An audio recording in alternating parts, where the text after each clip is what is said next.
And the NHS, for all the reasons we know about, post-COVID, strikes, etc., it is very difficult to get help, particularly with mental health problems, which have been under-resourced actually for a long time. In the 19th century, we had the attempt under the Poor Law Amendment Act to introduce the principle of less eligibility, which in Victorian speak meant you make it very unpleasant for people to be on the dole.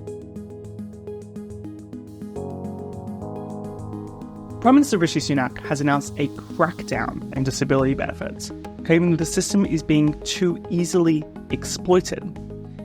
There are now 9.3 million people of working age economically inactive, meaning there's over 500,000 more people who are not working or seeking work compared to prior to the pandemic. This trend, in the context of a tight labour market and rising wages, is raising concerns about Britain's broader economic growth potential.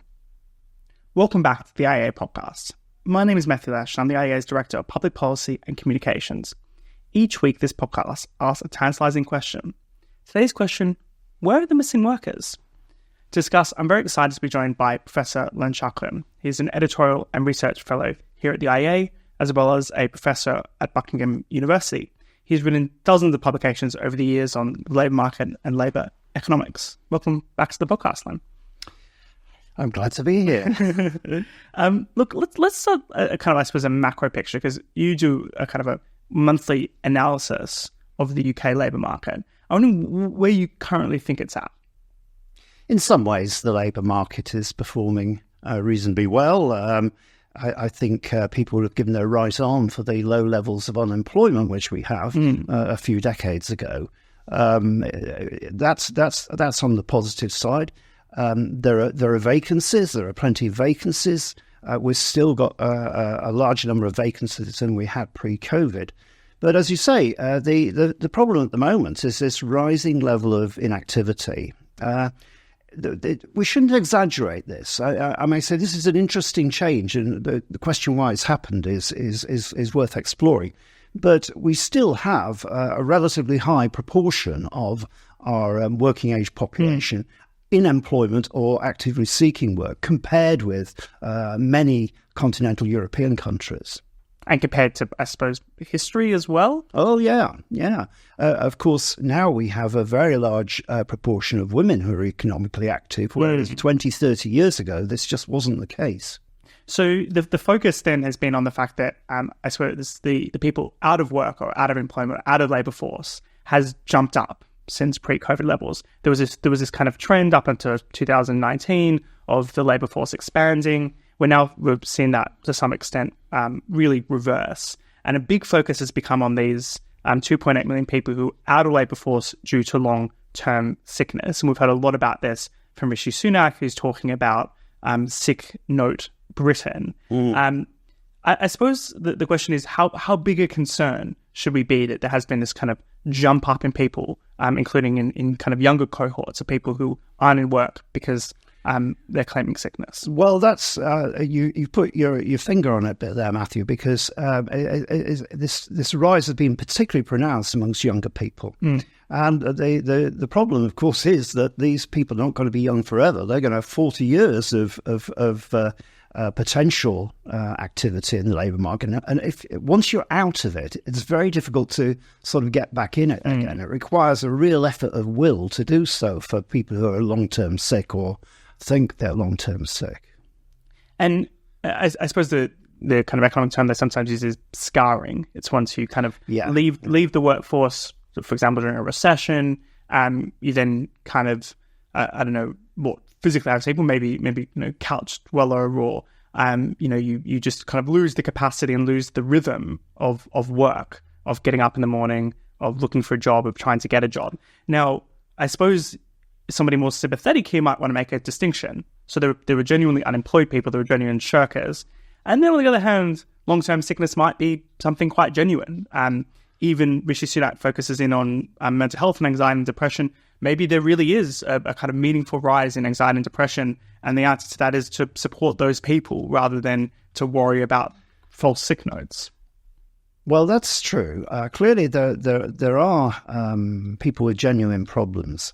The difficulty is that the big increases have been in areas which it's really not possible to get inside people's heads. In physical terms, are things like back and neck problems, which unless there is something organically wrong, there is a tumour or something like that, it's self-reported essentially. And it's the same with mental health problems, behavioural problems, being a big rise in people being associated with autism and things like this, for example.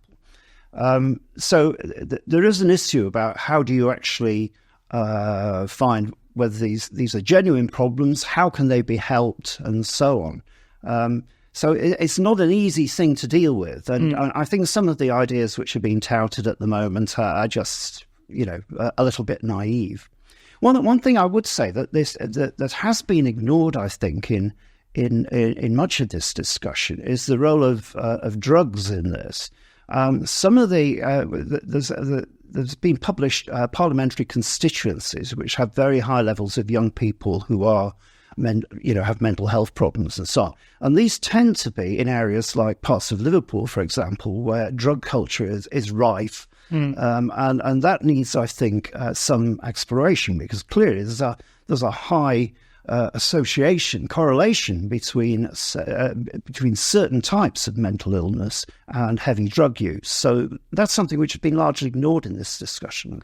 Another part of the discussion as well, and this is where Labour often comes in and they say, well, the issue isn't with the welfare system, the issue is the failure to get the NHS in order to put the millions of people on waiting lists kind of must correlate to some extent with people who've left the labour force. Do you buy that argument as well? Yeah, I think that's right. There isn't a single explanation of this, Matthew. And I think, if you're really seriously concerned with these problems, you're exploring a lot of different angles on this. And the NHS, for all the reasons we know about, post-COVID, strikes, etc., it is very difficult to get help, particularly with mental health problems, which have been under-resourced actually for a long time. It's not just simply a post-COVID thing. So the most recent announcements of the government, though, very much do focus on the welfare and disability side of this equation. So they've said that there's been a doubling in monthly new applications for the disability support payment since 2019. Now, I understand that's the payment you receive just once you've kind of ticked off as disabled. You don't have to be looking for work. You don't have to I think you theoretically could be in work, but most obviously not in work once they receive disability support payment. Do you think that the government's suggestion that there's too many people going on to that and that there should be kind of alternative pathways? So they talked about a few different things. They talked about rather than kind of an ongoing payment, giving people one-off payments for whatever they require because of their disability. They've talked about kind of skills training programs linked in rather than sending people onto disability support programs. Do you think there is a role in reforming the way this payment works? Do you get a sense that it is being, I suppose, exploited in the way the government's claiming?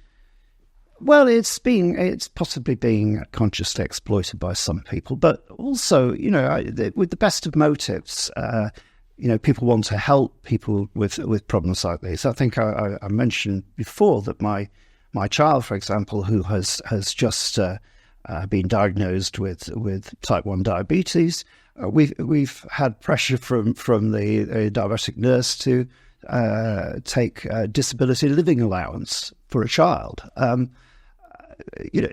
This is the kind of thing that people want to help and push these things forward.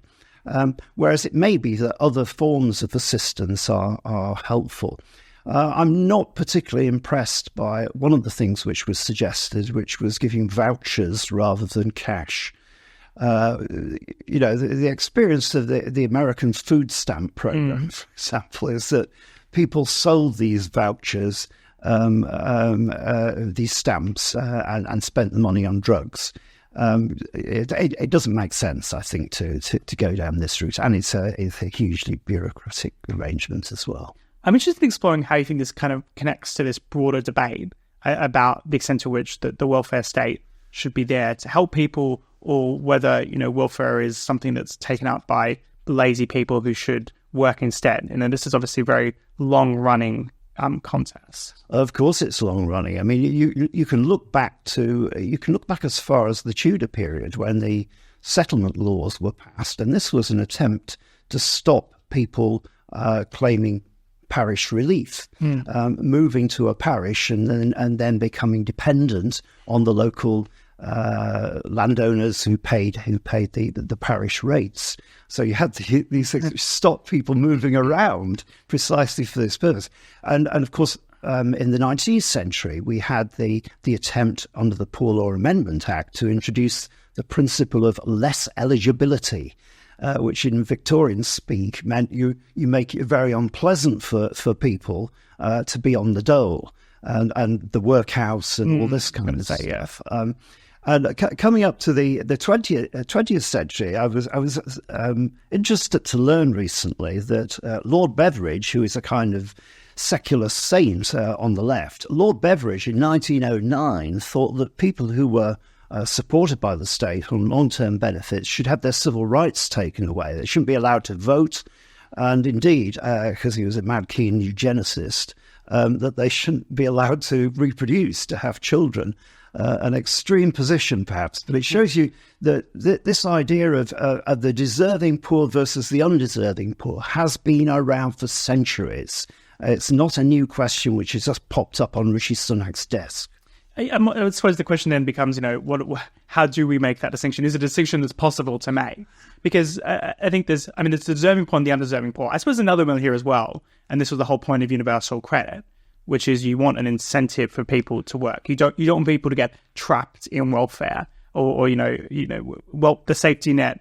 The risk of safety nets is that you become entangled in the net.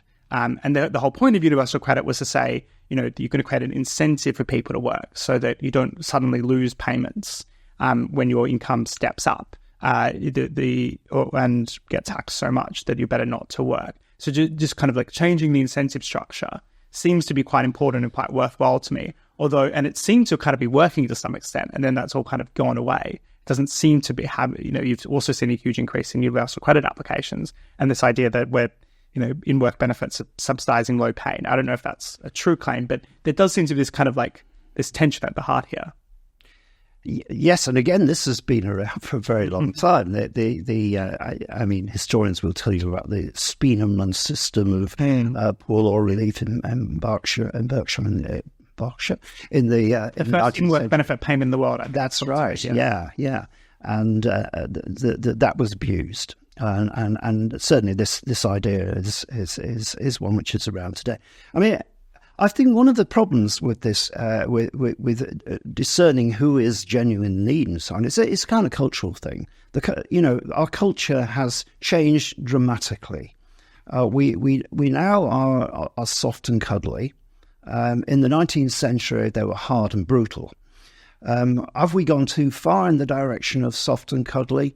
Who knows? But it is interesting that very recently, as we speak, we've just heard about the death of Frank Field, who was somebody on the political left, a dedicated anti-poverty campaigner, who nevertheless saw the problems of the kind of benefit system which we have. And of course, he was recruited famously to think the unthinkable for Tony Blair. But the problem was the unthinkable was too much for people in the Labour Party, Gordon Brown, Harriet Harman, and of course the whole legions of the left who saw everything in terms of benefit cuts rather than thinking about improving the life chances of poor people. Is there something we can learn, I suppose, maybe from international examples? Is there anywhere that you think's kind of got this balance better when it comes to support people? Or maybe places that got it a lot worse. Maybe it's the other extreme in continental Europe where you have even less labour force participation. I think it's very difficult to find an ideal environment. Clearly, as I say, it's a cultural thing, and there are some cultures where this is just not. If you look at countries like Singapore and so forth, but that's so far outside our cultural framework, if you like. We don't think in those terms. We quite rightly. We have concern for other people. We do recognise the problems which many people have in dealing with the complexities of modern life, including the complexities of the workplace. There are some kind of alternative welfare models in Europe where people only get, for example, unemployment benefits for a limited period of time. They're much higher often, but they're much more short term. You get them for 6 months and 12 months. That pushes you back into work, which doesn't seem to ever be in the kind of UK model, which is you get a low payment on an ongoing basis. No, that's right. But that was one of the things actually which Frank Field wanted to push, 25 years ago, whenever it was. And you could point also, of course, to the United States, where where benefits are available, they tend to be time limited, 6 months or something like that. And one of the interesting things about the United States, compared with European labour markets and ourselves to some extent, is that when there is a downturn in the economy, people lose their jobs like that in the United States, right? We said it during COVID, of course. We did furlough. We kept people alive in their jobs, not working, while they had a massive level of unemployment, and then people were re-employed very quickly. That's right. The corollary of people losing their jobs very quickly is they get back into work very quickly. But part of this, of course, and this is a wider issue, is about employment protection legislation and so forth. It's very difficult when you take a worker on in Britain or certainly in continental Europe to ever get rid of them again. We have unfair dismissal laws which make it only a very narrow range of things can you actually get rid of somebody for, and you have to go through a formal procedure which if you mess up in some way, then it's automatically unfair dismissal. So the situation here is, of course, that employers, when the economy is picking up again after a recession, are a bit reluctant to take people on because the puppy is not just for Christmas. You're stuck with them if they turn out to be bad employees or that the economy turns down again. But I suppose comparatively compared to continental Europe, the UK does have a more flexible labour market regulation, particularly when a lot of those kind of unfair dismissal elements don't come in straight away in the UK context, and a lot of benefits don't come in straight away. I think something's interesting here, which is Labour is actually one of their key policies is to reverse that, although they might be U-turning on that policy according to the latest commentary. I'm wondering whether you think that potentially actually could have quite a large negative impact if we lose some of that kind of flexibility where people don't get benefits and they don't necessarily get all the unfair dismissal protection straight away. I mean, two things there, Matthew. First of all, I think that our flexibility, our vaunted flexibility, has been very considerably diminished over the last 14 years of Conservative government, where we've had all sorts of changes to some of these before we left the European Union, came in from the European Commission, but we've generated a lot of our own new regulation and so forth, and this even quite recent governments like Boris Johnson and so on were bringing in new stuff all the time. So there's that thing. What's the second point? It was Labour's policy. Yeah. Labour's policy, yeah. I mean, Labour's policy potentially. Again, I can understand the motives for this. I listened to Angela Rayner telling us about this and so forth. This day one. Availability of all the benefits of employment protection and so forth.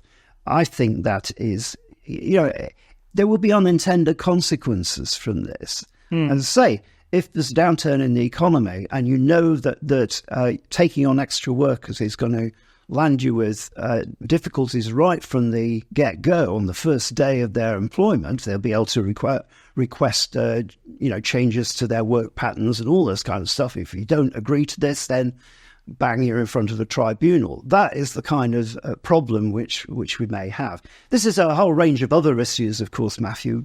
We could talk all day about employment regulation. But if we get back to the question of the current expansion in inactivity, I think here it's going to be very difficult for the new government, which one assumes is likely to be Labour, to get their head round this, because this problem isn't going to go away.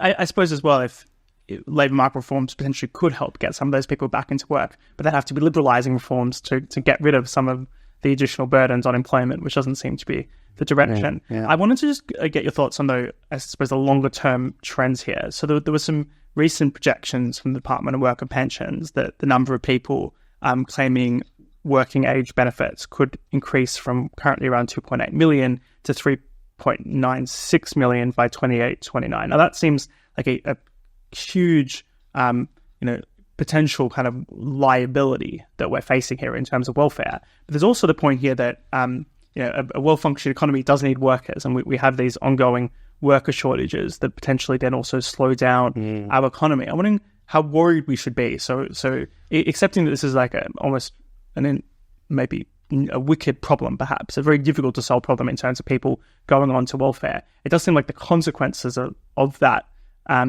trend are massive and quite problematic. This question of the shortage of labour is one which I think needs thinking through. It's been used as a justification for an enormous increase in migration. It's not clear to me that makes a great deal of sense in the long run. The real problem in the British economy, and to wind it once again is the very slow rate of growth of productivity. And the way to boost productivity is not, in my view, importing large numbers of people to work in low-paid jobs. We may well need to get rid of many of these jobs, which we currently face a shortage in. We need to upskill our workforce. That's been a cry of politicians from forever. But we do need to think about that constantly, really, as a way of boosting productivity, boosting output, because it's the only way in which living standards will ultimately rise and poverty will disappear. Poverty has disappeared, or at least absolute poverty has disappeared, because the country has got rich, because output per head has risen. And the reason we can afford all these welfare payments is because we're generally much richer. Yes, it is a luxury to be able to pay people who are disabled. And of course, we have to bear in mind that the more people we have who are not contributing, the bigger the burden on a working population which is paying ever higher taxes. And really, we have to be fair to people who have difficulty getting into employment or for various reasons don't want to come into employment. We also have to bear in mind that the hard-working people who are in jobs, they need support as well. Yeah, I mean, I suppose that speaks to the broader questions about UK economic growth and productivity, which we always end up coming back to on this podcast. I mean, Len Shackleton, IEA Editorial Fellow, thank you so much for joining the IEA podcast. If you are enjoying the IEA podcast, please do subscribe on your chosen podcast provider. And if you'd like to follow the IEA's work, just visit iea.org.uk.